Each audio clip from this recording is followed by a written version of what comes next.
Imagine you're on a boat, somewhere in the middle of the Mediterranean. It's summer. The water is that specific shade of blue that doesn't look real.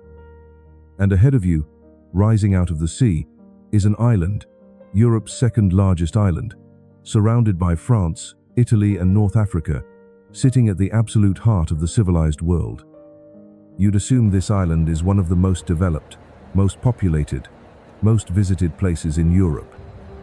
You'd assume it's covered in cities, crossed by highways, and bursting with the kind of density you'd expect from somewhere this strategically, historically, geographically important. But when you step off that boat and walk inland, past the coastline, past the resort hotels, past the last village with a traffic light, something strange happens. The people disappear. Sardinia, despite being the size of Slovenia, has an interior that is almost completely empty. Ghost villages where the cemetery has more residents than the houses. Ancient stone towers built by a civilization so forgotten that nobody today knows their name. And mountain communities so isolated from the outside world that they developed their own unwritten legal code, and one of the most bizarre medical mysteries on the entire planet. So why does almost nobody live on Europe's most fascinating Mediterranean island? It's in these moments of solitude that we find clarity. The world rushes by down there, but up here, time stands still. The first clue to Sardinia's emptiness isn't in the history books or the economics data. It's written directly into the landscape itself. When most people think of Sardinia, they think of the Costa Smeralda. That narrow strip of impossible coastline in the north where superyachts anchor and the water is a color that looks digitally altered. And that image isn't wrong. The coastline is extraordinary, but Sardinia is not its coastline. Step 20 kilometers inland, and you enter a completely different world. The island's interior is dominated by the Gennargentu Massif, a brutal, ancient mountain range whose name in Sardinian means Silver Gate, named for the snow that covers its peaks in winter. The highest point, Punta la Marmora, rises to 1,834 meters. These aren't gentle rolling hills. They're sharp ridges, deep gorges, and valleys so narrow and steep that for most of human history, they were effectively impassable. This terrain creates a psychological barrier almost as powerful as a physical one. Even today, a journey that would take 40 minutes on a German highway can take 2 to 3 hours on Sardinia's winding mountain roads, if those roads exist at all. But mountains alone don't explain emptiness. Switzerland has mountains, and it's full of people. What makes Sardinia different is what happened there across thousands of years of history, and what that history did to the people who stayed. Because Sardinia's interior doesn't just have mountains. It has mountains that are hiding something extraordinary. Scattered across this rugged landscape are approximately 7,000 nuraghi, ancient circular stone towers built between 1,800 and 900 BC. Sardinia has more prehistoric stone monuments per square kilometer than almost anywhere on Earth. Entire civilizations rose and fell here before Rome was even a village. And then, like the towers themselves, the people who built them seemed to almost vanish, retreating deeper and deeper into the mountains as wave after wave of foreign invaders arrived on the coasts. That retreat is the key to understanding everything about Sardinia today. The story of Sardinia's population is essentially the story of people being pushed inward and never coming back out. The Phoenicians arrived first, around 900 BC, building trading posts along the southern and western coasts. Then the Carthaginians, then the Romans. Each civilization followed the same pattern. They wanted the harbors, the flat coastal plains, the agricultural lowlands. They built their cities near the sea and left the mountains alone. For Rome, Sardinia was an important but deeply unpleasant posting. The coastal plains and the marshy lowlands were riddled with malaria. Roman writers described it as punishment. Even the island's most productive agricultural region, the Campidano Plain in the south, came with a deadly seasonal price. The annual fever that killed or incapacitated thousands of people every year. And so a pattern emerged that would define Sardinia for the next 2,000 years. The coast meant trade, but also invaders and disease. The mountains meant poverty, but they also meant safety.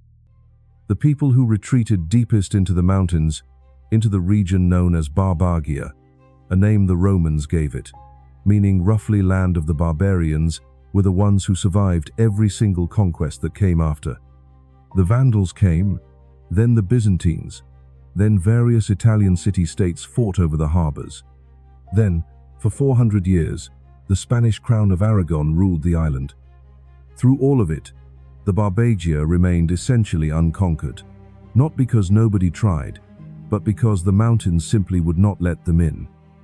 The Romans tried to pacify Barbagia. They failed. The Spanish tried. They also failed.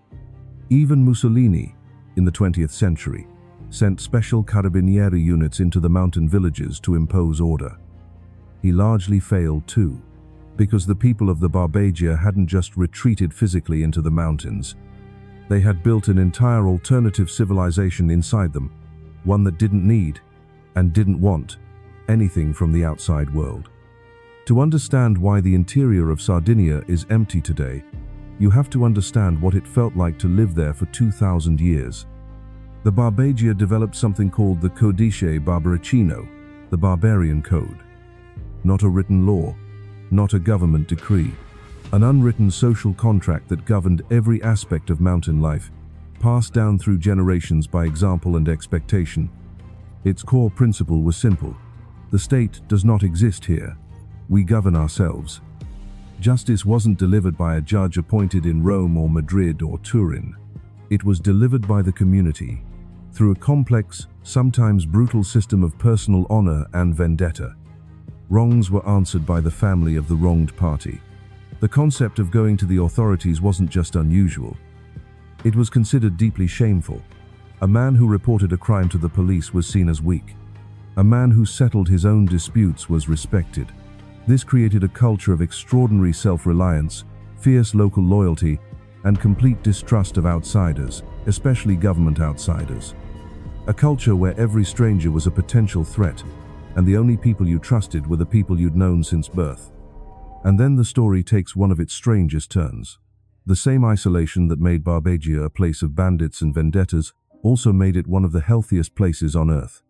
Sardinia, specifically the Barbagia and Ogliastra regions deep in the interior, is one of only 5 places in the world classified as a blue zone, a place where people live measurably, scientifically longer than almost anywhere else. Sardinia has the highest concentration of male centenarians on the planet, and researchers believe the reasons are directly connected to the same factors that kept the island empty. The diet, simple, local, built from what the mountains provided. The social structure, tight communities where elderly people are never isolated or forgotten. The daily physical demands. People here continue walking steep terrain and contributing to village life into their 90s. And perhaps most strangely, the genetic isolation itself. Centuries of marrying within small mountain communities created a unique genetic profile that scientists are still studying today. The emptiness that looks like poverty from the outside is, in some ways, the secret to an extraordinarily long life. But in the modern world, it's also become a trap. Here is the paradox Sardinia faces today.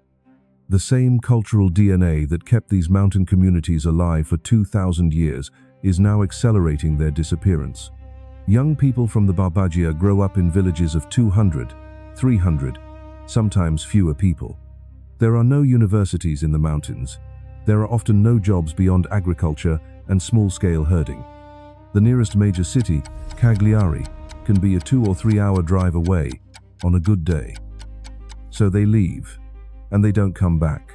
Sardinia as a whole has been losing population for decades. The island has around 1.6 million people today, but that number falls every year. In the interior villages, the decline is alarming. Some places have more people in the cemetery than in the houses. Entire streets of beautiful stone buildings, standing empty, slowly returning to the landscape. The Italian government has tried various interventions. In some of the most dramatic cases, villages began offering free houses, literally giving away properties to anyone willing to move in, renovate, and commit to staying. Some offered cash payments of 15,000–20,000 euros to families willing to relocate. These schemes get enormous international media attention. Articles go viral showing beautiful stone homes for €1 in some forgotten Sardinian mountain village. Hundreds of inquiries flood in from Germany, the Netherlands, America. Almost none of them result in permanent residence, because the problem was never the houses. It's everything that isn't there: the schools, the hospitals, the broadband internet, the jobs, the social infrastructure that makes modern life possible. You can own a beautiful stone house for free in a Sardinian mountain village, but you'll have to drive 2 hours to see a specialist doctor. Your children will board a bus at 6 a.m. for school. And there is a very real chance that your new neighbors, descendants of people who kept the same strangers out for 2,000 years, will always see you as an outsider. The Sardinian language, Sardu, is not a dialect of Italian. Linguists classify it as the oldest surviving Romance language, closer to ancient Latin than anything spoken on Earth today. The fact that it survived Roman rule, Spanish rule, and Italian unification is itself a testament to how completely these communities resisted assimilation. And now that resistance, which was once a superpower, has become the island's most complicated inheritance. So, why does almost nobody live on Europe's most fascinating Mediterranean island? Because the geography made the interior a fortress. Because history taught the people inside that fortress that every outsider was an invader.